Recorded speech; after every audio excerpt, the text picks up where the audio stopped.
Hello. Hey, Rick, this is Sean. How are you? All right, mate. How are you, sir? Not too bad. Thank you so much for taking the time to chat with us again. That's all right. I really No enjoyed problem. it. Yeah, I understand we have a little more time today, about an hour roughly. Yeah, I've got to go out at 6 my time. Yeah, so yeah, we've got a good hour. Okay, that sounds good. Well, I've got some questions that cover a lot of different phases of your career. Okay, no And problem. I'm sure some of them you've been asked 1,000 times, but I'm going to try and approach them from a slightly different angle. And a lot No of problem, sir. yeah, a lot of our listeners probably aren't familiar with them, so it'll all be new to them. Um, so the Red Planet, it's finally out, and the reviews have been really awesome. And I was just curious, any of your thoughts about the feedback so far and all that. Yeah, I mean, Uh, obviously, you hope that people like what you do in the nicest sense.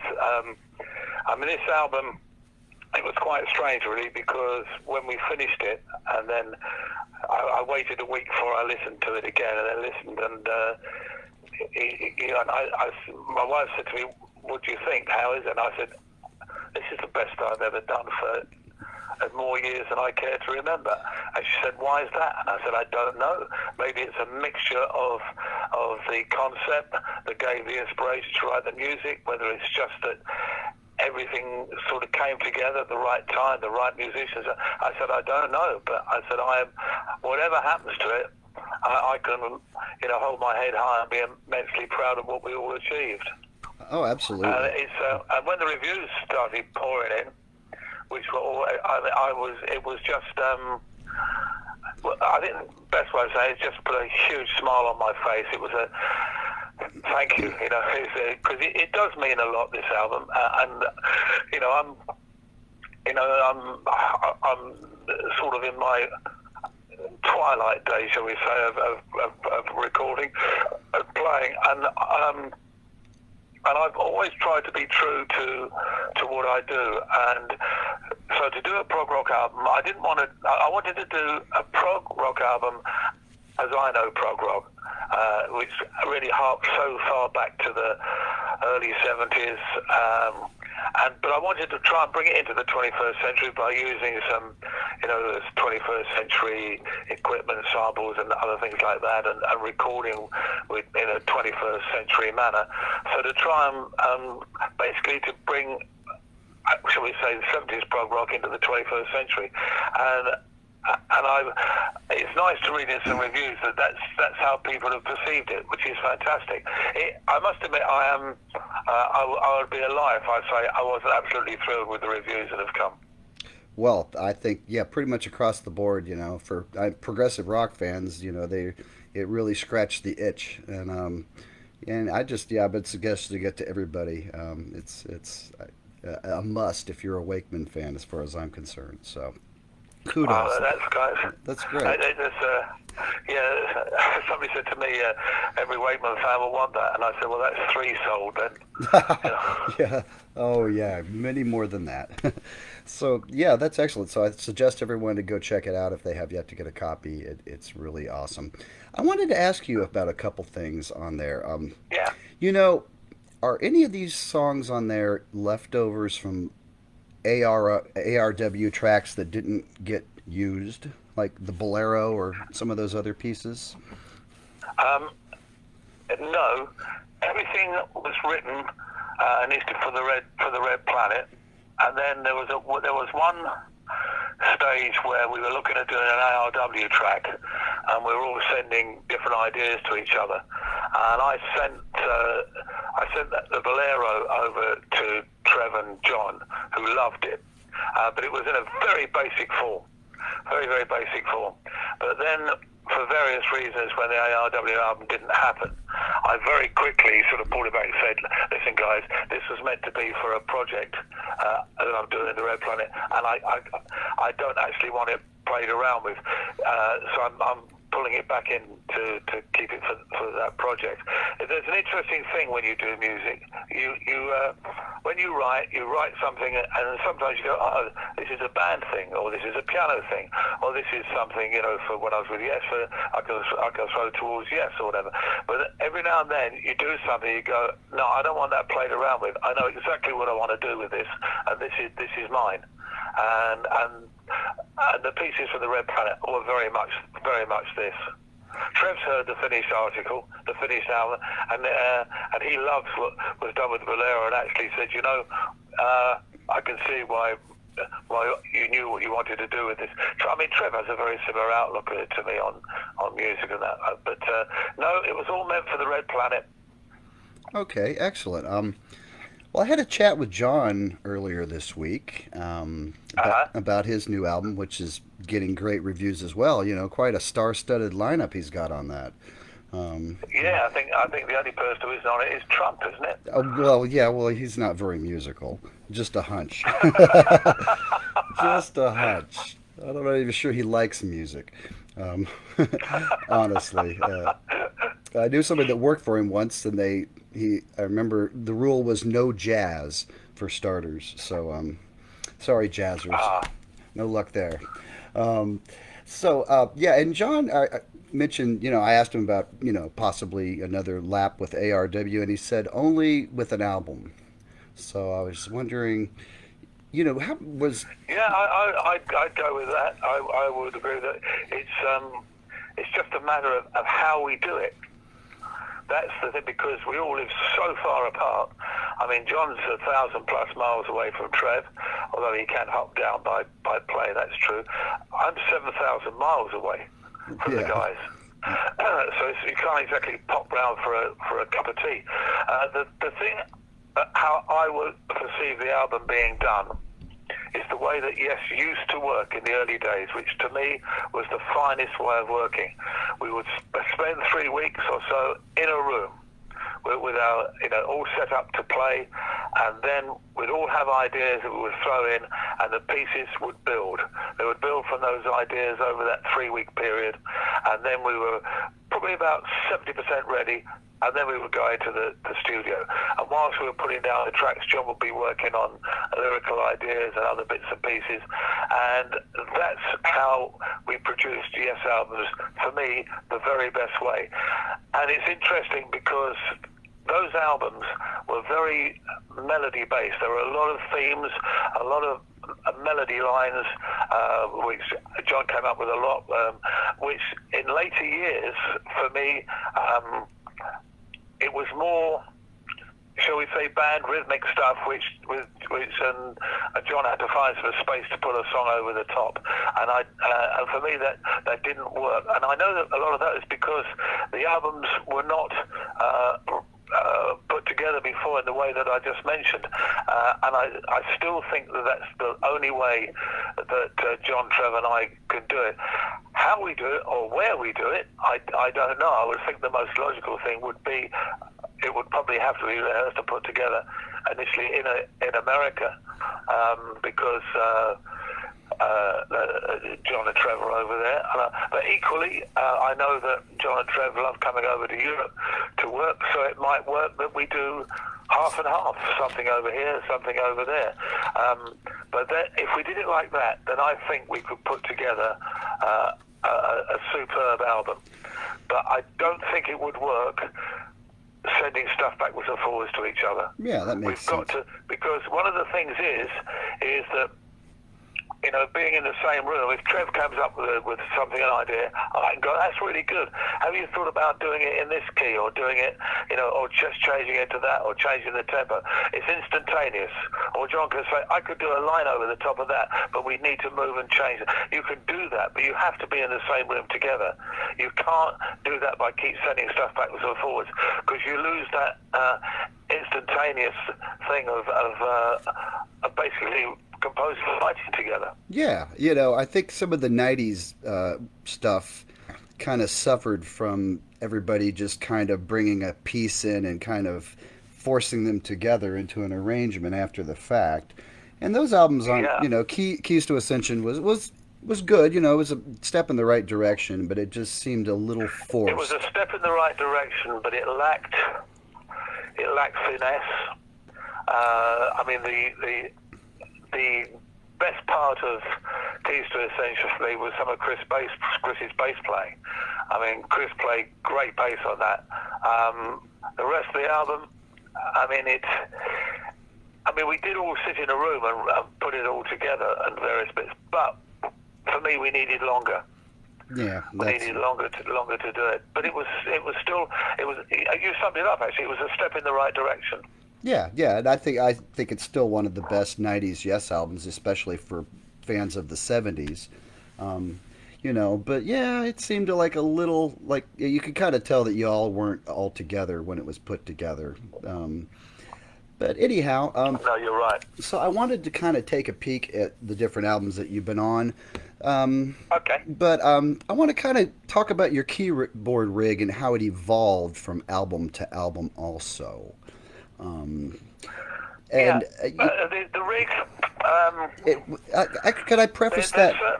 Sorry, I beg your pardon? Yeah, can I preface that with one question? Of course. Yeah, early on, I'm sure you had to buy your own gear, obviously, but once you became a bit of a keyboard star in the 70s, did you have all these keyboard companies approaching you, wanting to give you their latest board so you would use it on a Yes album? An element of truth in that, but I bought my Hammond and I bought my Mini Moog, and I bought a lot of the stuff. But having said that, I can remember certainly when we were doing Fragile in the studio, quite a few companies like Yamaha and that were turning up with keyboards and saying, "Hey, try this." I said, "Would you like this?" And I made a rule there and then, because there are lots of other companies and a lot of Italian keyboard companies, and a lot of them don't exist anymore. And there were some very strange little instruments as well that people brought along. Would I play them for an endorsement? And I made a rule to myself early on in 1971 that if somebody offered me an instrument, a keyboard, and I liked it and felt that I could use it within Yes or within my solo stuff, that it would be something that I could really feel happy with, then I would say yes. If, however, and it didn't matter whether it was a very expensive instrument or not, if I didn't think that it was an instrument that I could use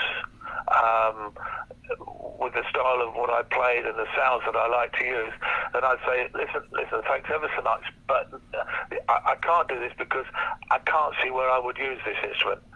So my golden rule was always, if somebody wants to offer me something, by all means I'll do it, providing I have a home for it. Sure. No, that makes sense. And so early on, it was pretty basic, right? You like for Fragile, were you working with mainly just piano and organ and Moog?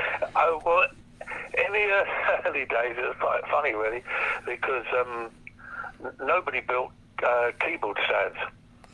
I was screaming at companies, build keyboard stands, and I kept getting the same reply back, well, you're the only person who uses loads of them, so what's the point? And I kept saying, listen, one day everybody's going to be using lots of them. They didn't get it for quite some time. So what I used to do, I used to go to furniture shops, and I used to buy chests of drawers, and I used to take the drawers out, redesign all the shelving, and I used to lay the keyboards on the shelving, because that was all we could do. And also you had the advantage of some keyboards like the Hammond had a flat top, so you could put another keyboard on the top. The piano had a flat top, so you could put something on the top there. But you're right, it was a pretty basic rig. I had a Mini Moog, I had, thinking back, I had a Krimar electric piano, which I really liked a lot. It was good fun, that. I had a Fender Rhodes, a lot of electric piano type of things, a couple of Mini Moogs, of course, and the Mellotrons. I had 2 Mellotrons.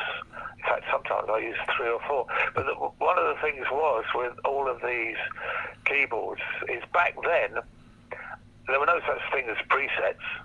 You couldn't reset and preset something. So basically, the sound that the instrument did, or an instrument that or a sound that you found on it that you liked, that's what you got. So a lot of the instruments up there had a single use.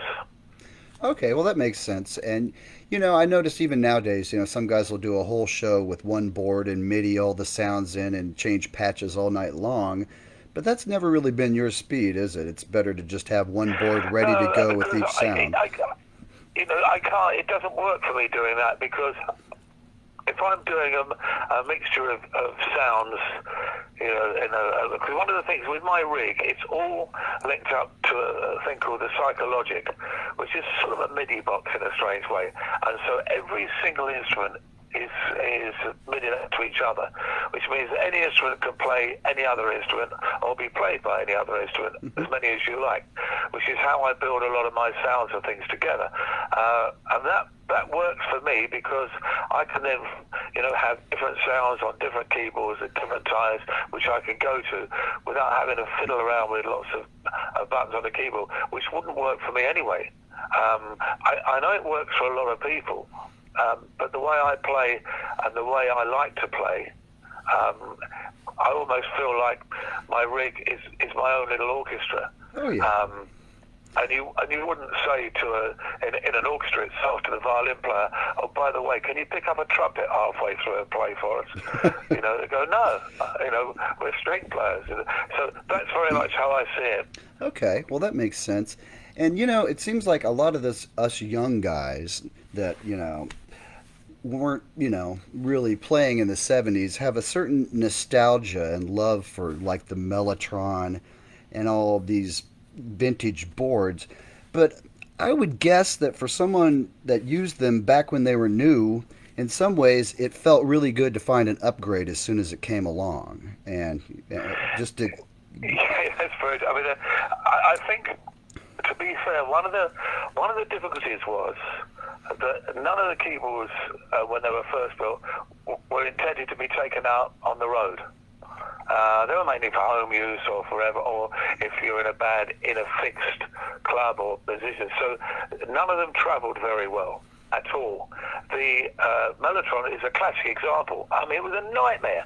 I mean, I don't think I ever went on stage for a sound check without seeing at least 2 road crew with the Mellotron in pieces trying to put it back together again. I mean, it was a nightmare. So there was never really a proper upgrade on the instrument until very recently, just trying to think, 10 years ago maybe. There was a company in Germany that did a digital version called the Memotron. And there's been quite a few digital versions of the Mellotron over the years, none of which for me have ever worked. But this Memotron is unbelievable.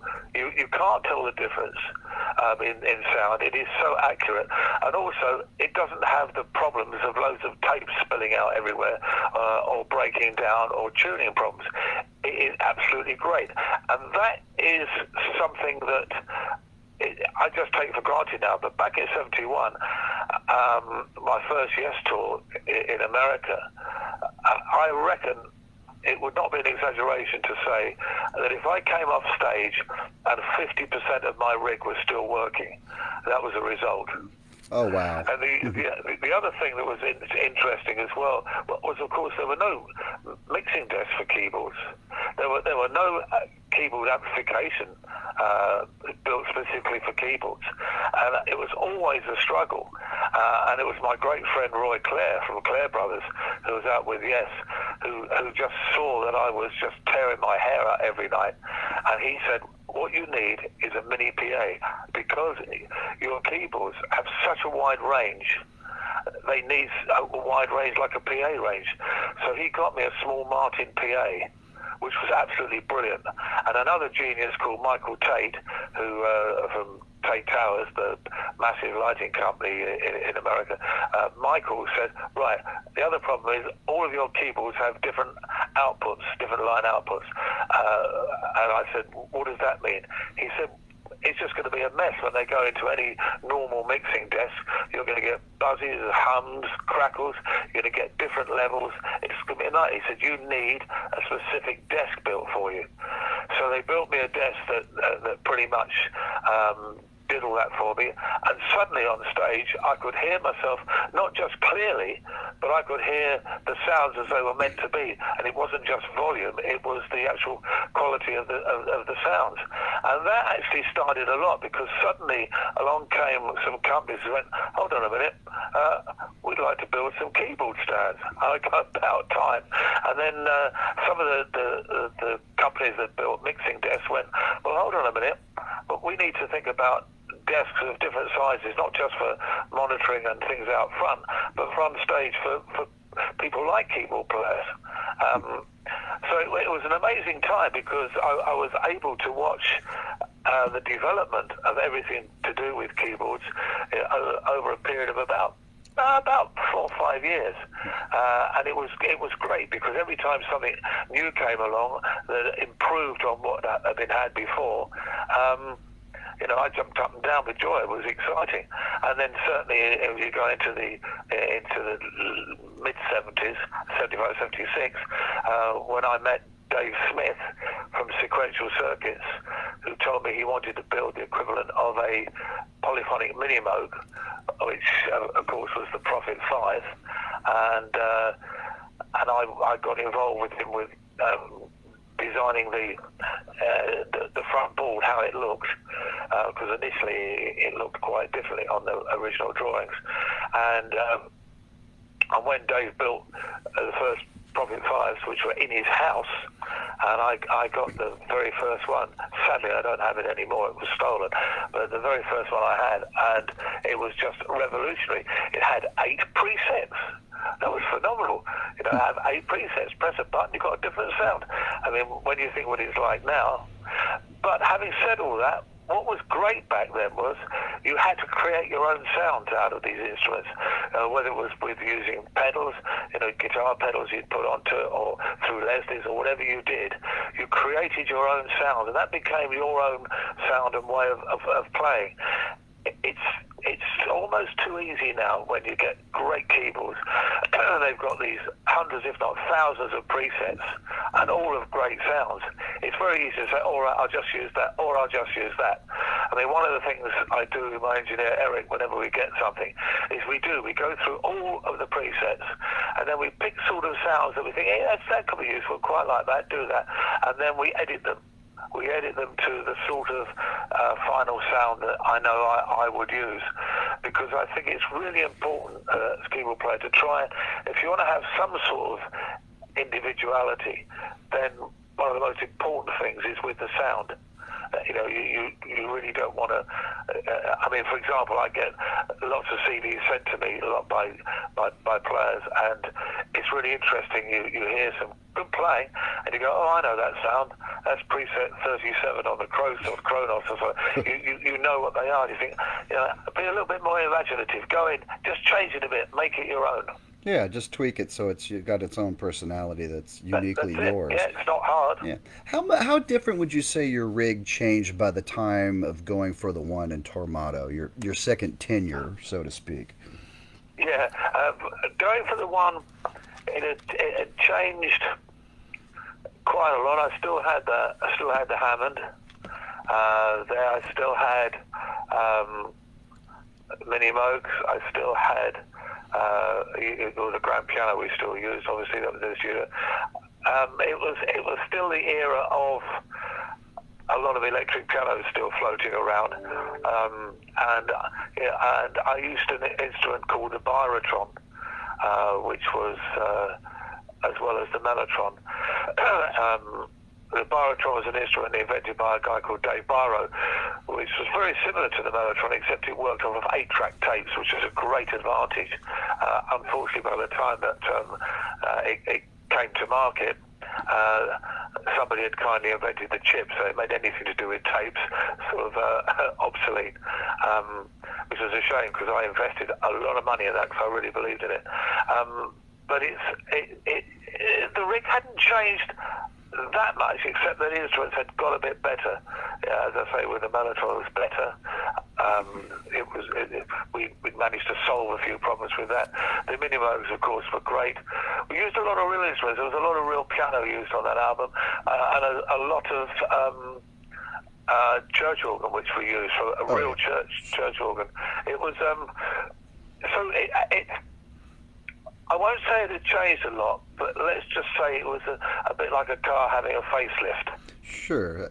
And would you say you got any new boards for Tormato? Because that album seems to have a really different vibe, keyboard-wise. Well, Tormato, things did change because Moog, along came the Poly Moog.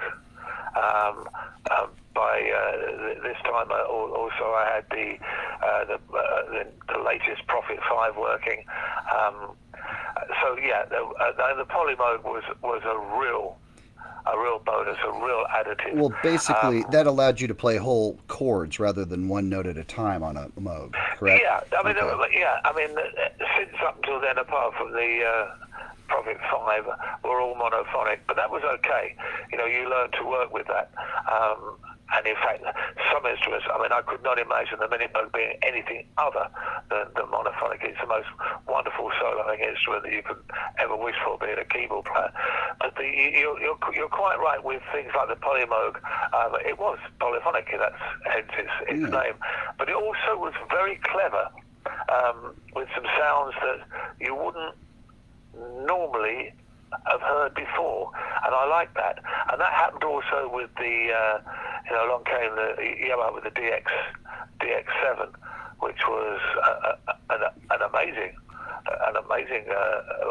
instrument, really, in many ways.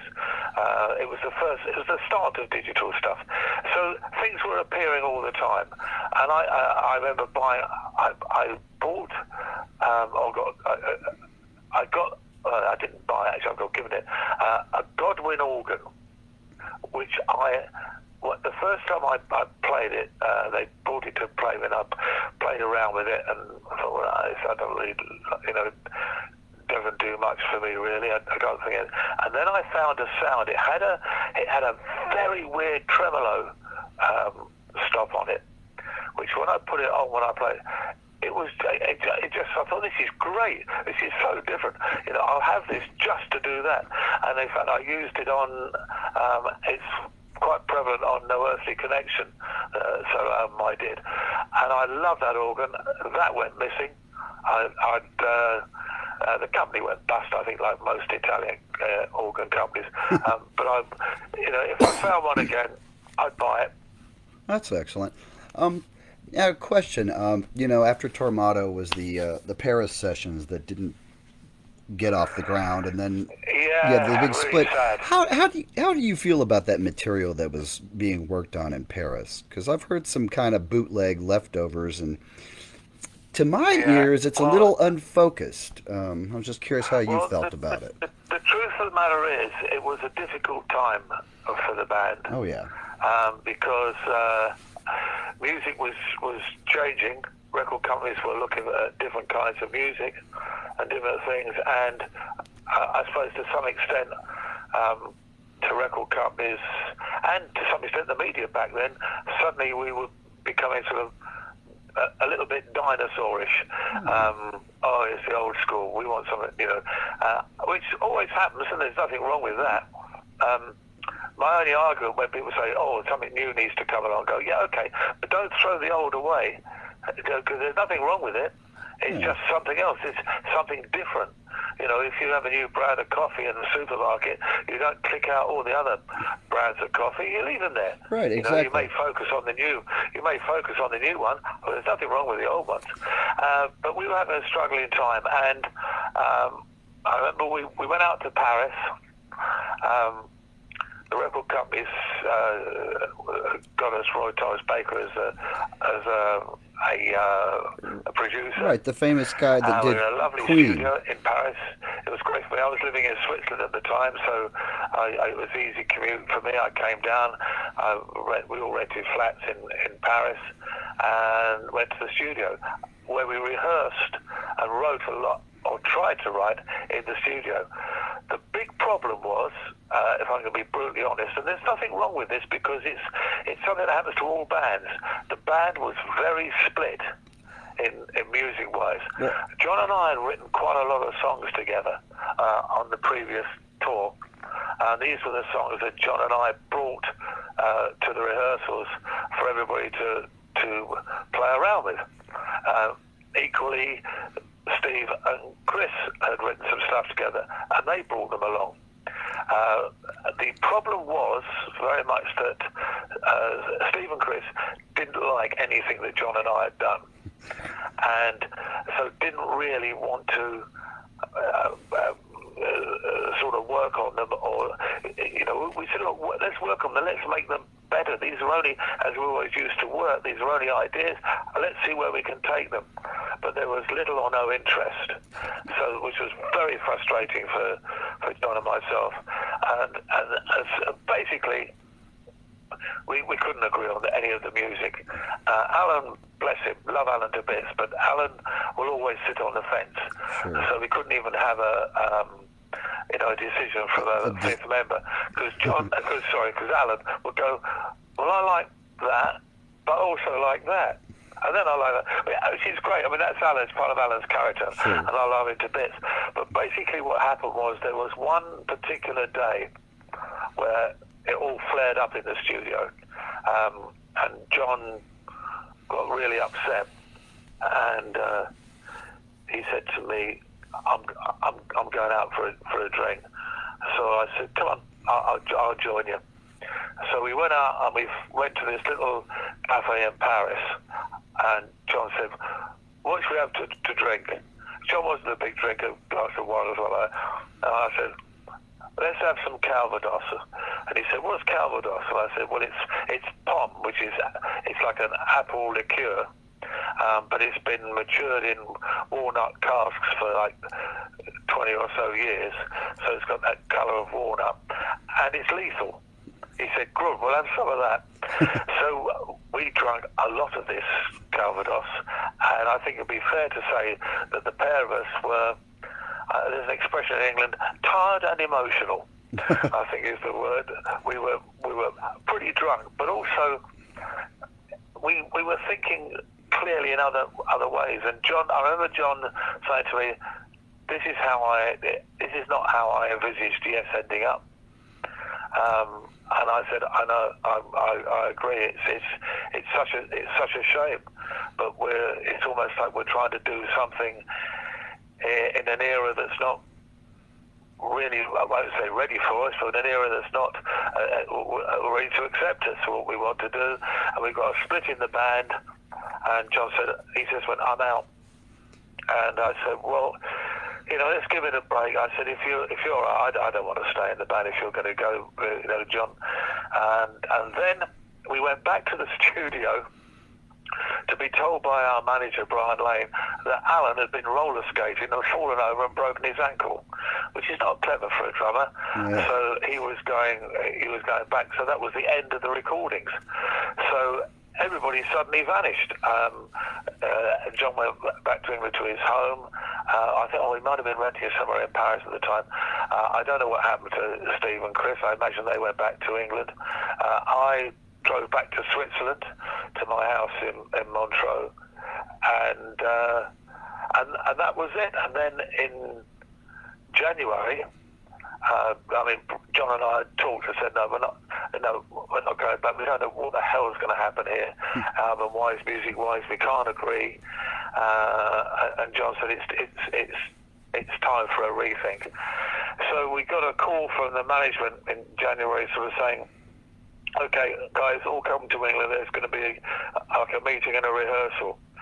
And John said, well, I've left. And I said, and I've left.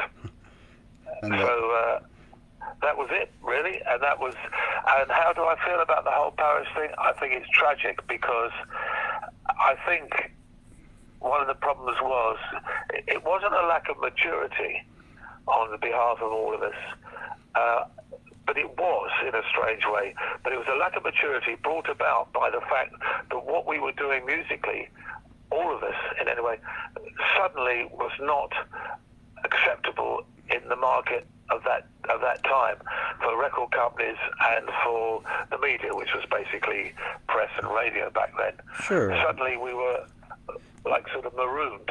Well, We were out in the ocean. it was interesting to see how some of your peers dealt with the sea change that was happening in the late 70s, Yeah. Some interesting albums came out of that time period. Tormato, I would throw in there as well. It's where it's kind of like, Well, Tormato, well, apart from the fact that it was terribly mixed, because one of the problems is none of us could agree on how it should be mixed. So there were there were 10 hands of all of the faders, which always ended up getting pushed right up to the top.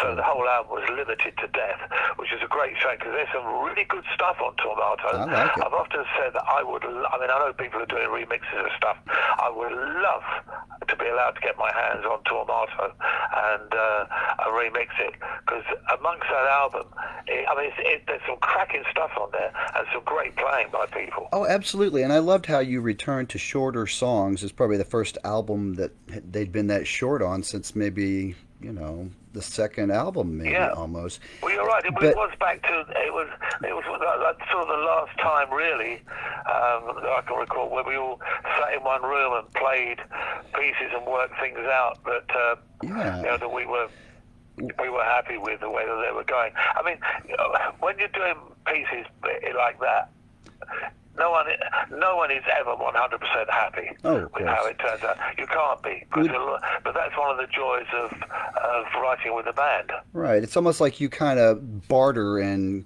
hedge your bets. It's, I would think. Sometimes there's. Yeah, you do. It's like I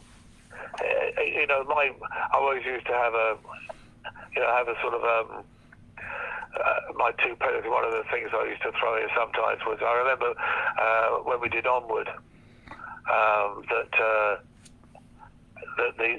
the chord sequence that was used, I argued forever that it was wrong, that there was a much better set of sequences for Onward that we could use, and also we could do similar to what we did with And You and I, which is we could actually do Onward in many different ways within the same piece.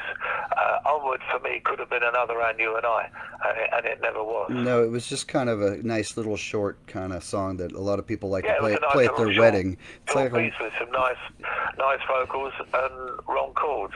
Yeah. A question. When it came to composing with Yes, was it always like you all were all in the room together, or was it often like? It seems to me like a lot of times it was written by like Jon and Chris and Steve, and then you would come in and literally kind of ice the cake, if that makes any sense. Were there times? For some pieces, yes, that is true. There was a huge problem at the time because Yes had a very tight publishing contract, which prohibited me from, shall we say, legally writing for the band. Okay. So I used to obviously try my stuff. I mean, you can get that from a Wakeman, the whole organ section, all that. That's all mine. The pieces like South Side of the Sky, all of the piano, the middle sections, all that. I mean, there's in Heart of the Sunrise, all the piano bits and things in the middle. Yeah. They're all mine, but I couldn't. But for stupid reasons, I couldn't be credited, which was a bit upsetting. But it also meant that I never got paid for them. But that's something that that's by the by. Well, you're quite right with a lot of things. I did.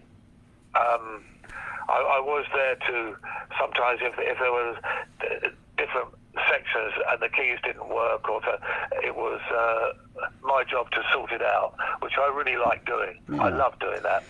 Question, how much of Awaken was done when you returned? There's been some talk that Pat Mraz had a hand in writing and arranging that, and I'm curious your thoughts on that. No, that's not true. There was, when I arrived in Switzerland, no recording had been done.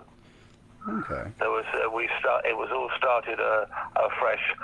Awaken stemmed from when Jon and I started playing with the harp and the organ in the church in Vevey. Oh yeah, I've seen the video. So that is, it's an interesting rumor, but certainly not true at all. Okay, that whole Circle of Fifths part, Master of Images, was that yours?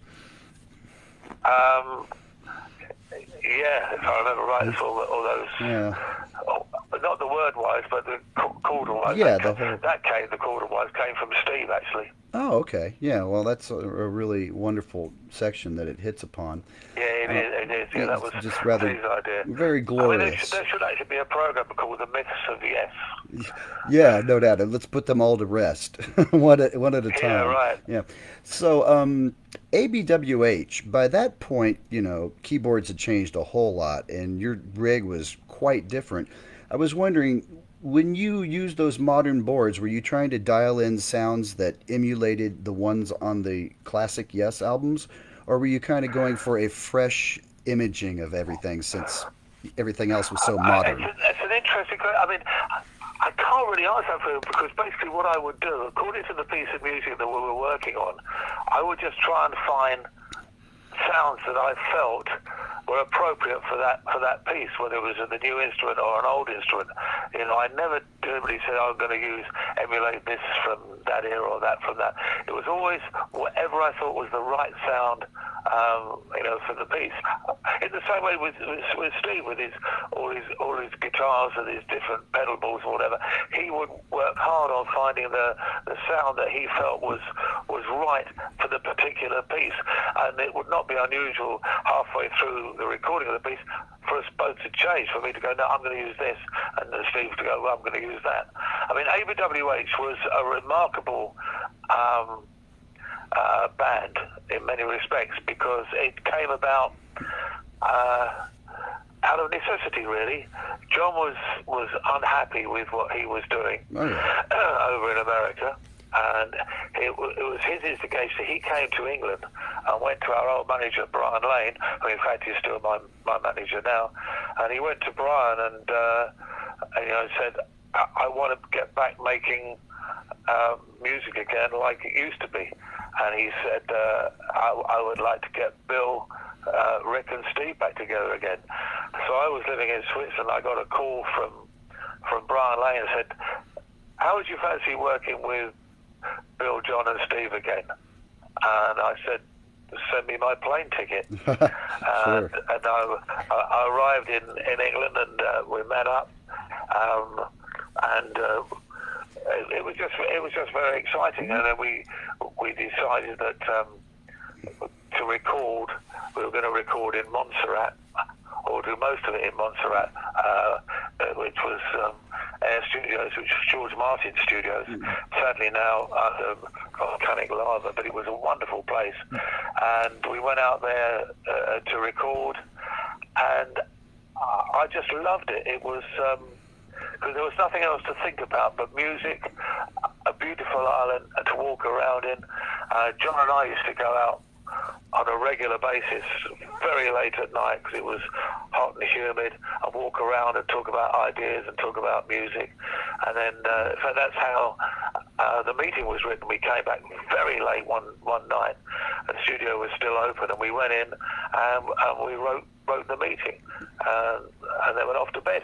It was a very magical place and a magical time, and I loved that album, and in fact the tour that went with it I loved, because we did a mixture of that album, plus a lot of Yes pieces, which was great. And then we started the second album, and it was halfway through the second album where we had the record company had thrown in a producer. We produced the first album, and for the second album they threw us a producer who to put it bluntly, hadn't got a clue. I've heard the stories about Mr. Didn't Elias. understand how we worked, and that was proving a problem. We were in France in a studio recording, and then we had a meeting one day because Brian, our manager, came in and said, look, there's talk of Yes West, which was the nickname for the guy, which for Alan, Chris, Trevor, and Tony K in America. Yes West and ABWH getting together and doing a tour, like an 8-piece union tour. And yeah, okay, I'm game for that. This could be fun. And they said the big problem is that you won't have time to finish the album. because we're going to have to get ready immediately for the tour. So none of us were happy about that. So the album was let go out of our hands and was combined with the album that the guys, Yes in America, were recording, and it was left without any direction from any of us.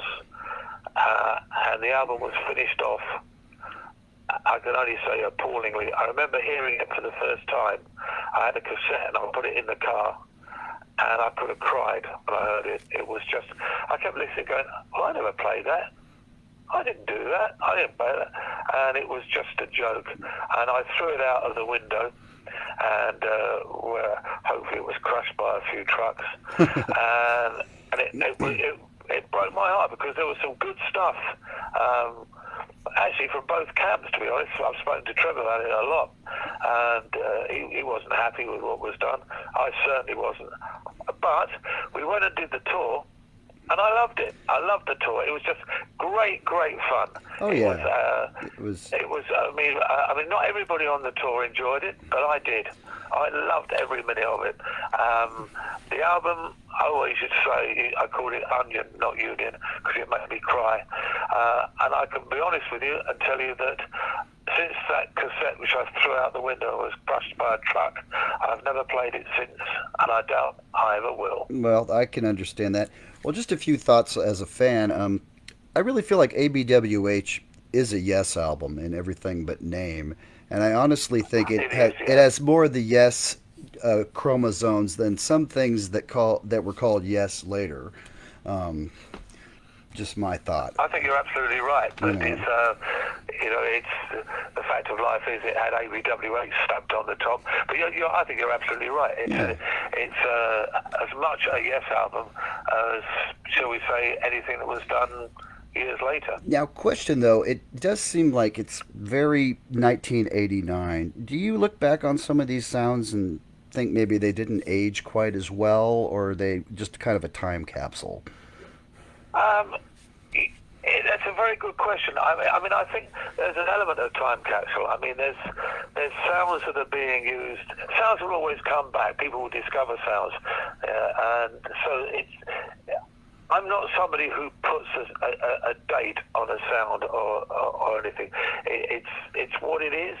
It's a sound, and if it's the right sound for the job, then that's great. And I think that too often when a new instrument comes along, shall we say the Mark II of an instrument, then we discard the Mark I, because we think the Mark II has killed the Mark I. That's not true.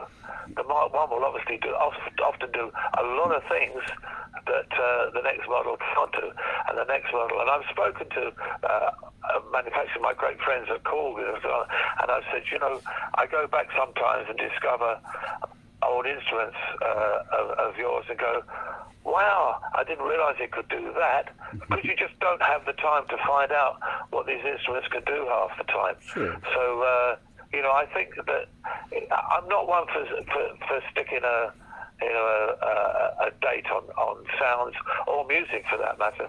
Sure. Okay, well, I got a few more questions. We have about 10 minutes left, so I want to go through pretty quick. Later. When did you start with the capes, and how did they evolve, and who made them for you? The capes were made by a lovely lady called Denise Gandrup from Ohio, and they came about when in 1971 there was I had quite a few keyboards. Of course, I had pedals for everything, volume pedals and things, and they were all at different heights.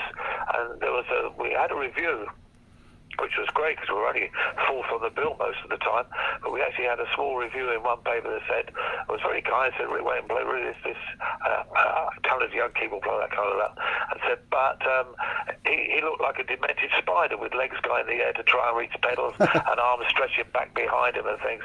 And I really, and the next show we did, I became very aware that, yeah, I must look like a demented spider from out the front, but there's nothing I could do about it. And then we played a small festival in Hartford, Connecticut, and it was being introduced by one of the local DJs at the local radio station. And he was on stage, and we waited to go on. We've only got a half an hour spot.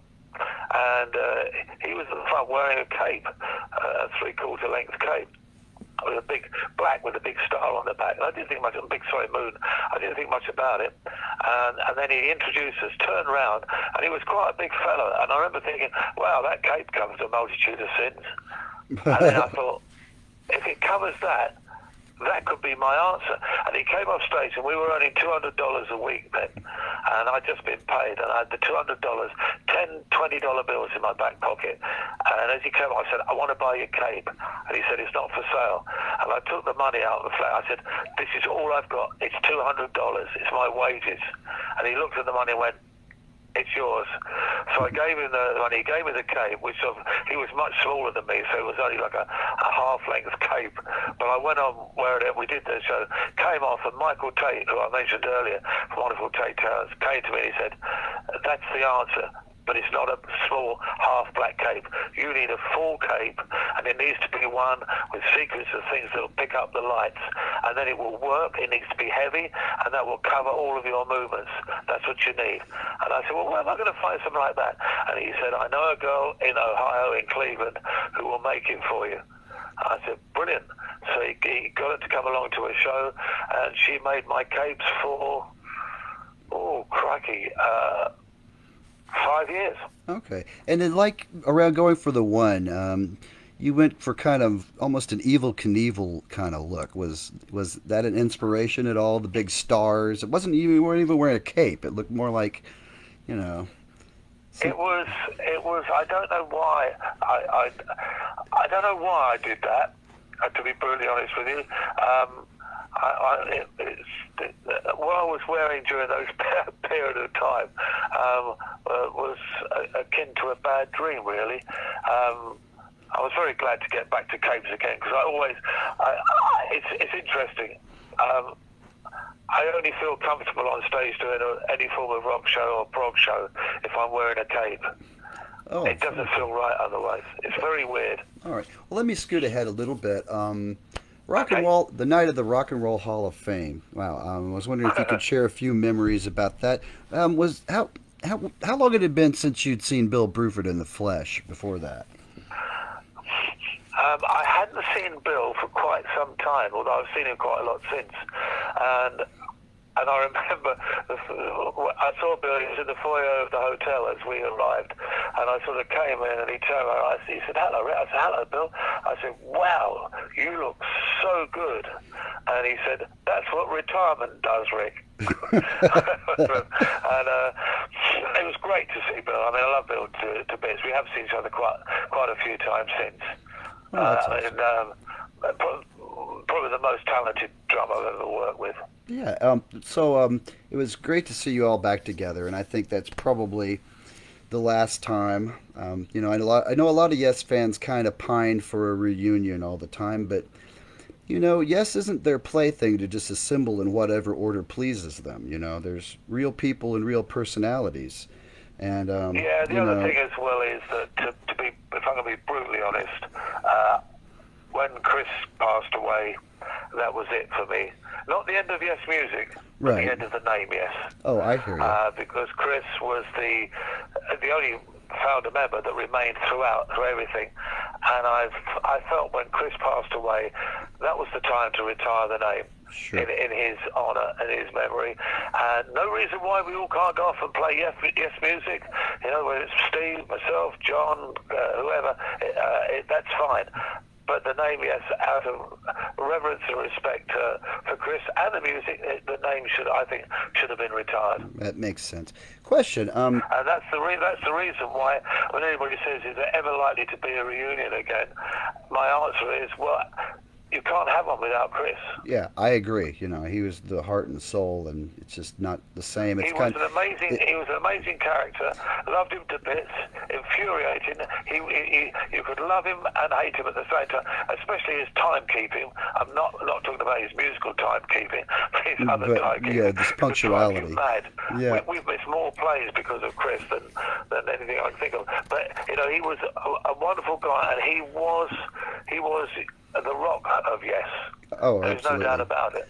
A question for you. Yeah, your son Oliver did a tenure with Yes, and then Yeah, kind of ended abruptly when they decided to make an album with the Buggles again. And I know that they yeah. were working on an album that Oliver released about a year ago called From a Page. And I was just curious if he ever played you any of that music and what you thought. Yeah, I heard a few bits and pieces of stuff that he'd done with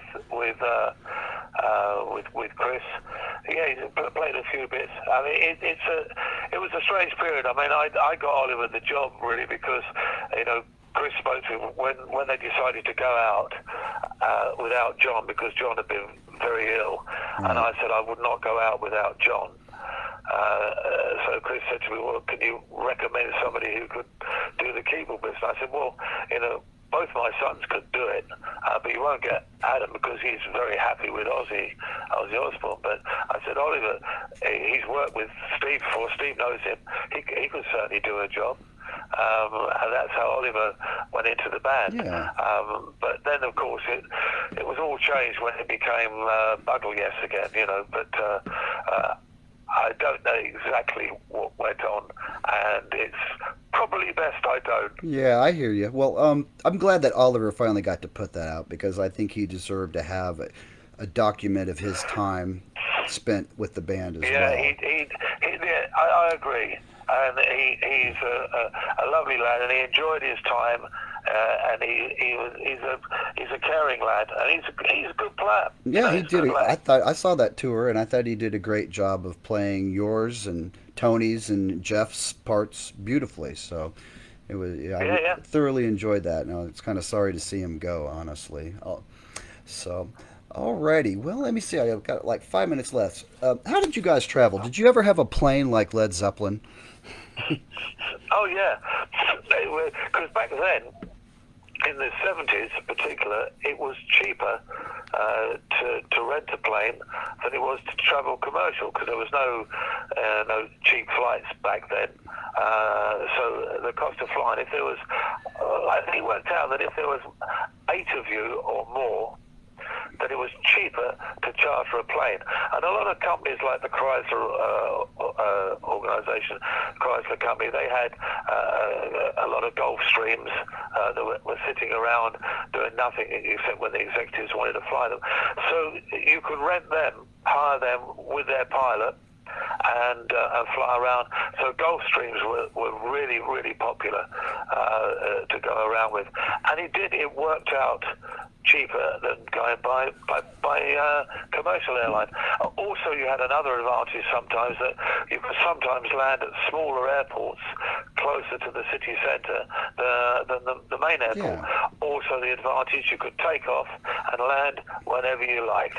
Yeah. That was good, except when it came to Chris, because Chris was so terrible. He was always so late, and his argument was, well, it doesn't matter because we can take off when we like. But if everybody else is waiting, it's kind of like, come on. That's it. Yeah, We did take off on 2 occasions, to my recollection, leaving Chris behind. And he was not happy because he had to go to a main airport and get a commercial flight in, and he was not happy. But he knew he'd lost. He knew he'd lost that one. Yeah, okay. Well, one last question. Yes, sir. You remember 7-Eleven Slurpee cups? You remember there's a whole series of them, and you were on one of them? Yeah, I've got one somewhere. Yeah, do you remember how that came to be? No. Okay, well, it's Not a clue. definitely a Things like collector's that. item. I Absolutely. beg your pardon? I said it's definitely a collector's item at this point, I would think. Yeah, I've got Okay. one. Okay. Which, in fact, I don't know where it is, but I know I've got one somewhere. But it was that period of time where things used to appear on bubblegum cards, on Oh, yeah. all sorts of weird and wonderful things. I mean, we never got paid for it, and. But I think more than anything else, we would have liked the companies to have sent us some. Oh, yeah. It would have been really nice to have had, these collections. You're quite right. Yeah, okay. One more question. On a personal level, which of the 6 wives is your favorite? Henry's wives. Right, not my own. Yeah, 'cause I've had a few. The Henry White, probably Anne of Cleves. Okay. And how about musically on the album? Would that be your favorite of the 6 tracks, or? Musically, probably. I mean, they're all quite different. Anne of Cleves is because that was. I think Alan White did the drums on that, and that was some of Alan's best drumming. All the solo section in the middle, we never rehearsed it. It was, and I didn't even tell the guys what I was doing. So that's why that's quite a special track for me. Catherine Parr, it's always great fun to play and has lots of different elements in. The melody of Catherine Howard is something I always enjoy playing. Yeah, I mean, it's. I suppose. I was just trying to think really who I would say. I mean, it's like asking me which of my 4 wives do I prefer. The answer is the last one. Right, exactly. Well, we'll just leave it at that then. Well, Rick, it looks like our time is up, and I feel like I could chat with you all day. I wish I had the chance, but thank you so much Well, for. we should do it again sometime. Well, I would love to, because there's just I'm like I have questions that I have yet to broach. So I don't know. Would you be up for another round if I arranged it through the PR folks? Yeah, we can do another round. Happy for that. Okay. Well, I will. Round 2, as they say. I will let them know. I think that would be fantastic. All right. Well, thank you so much for spending some time with us today. You're most welcome. No, it's always a pleasure. All righty. Well, take care, and give my best to the missus, and I hope to talk to you again soon. Brilliant. Thanks a lot. Always a Bye. pleasure. Take care, Rick. Bye-bye.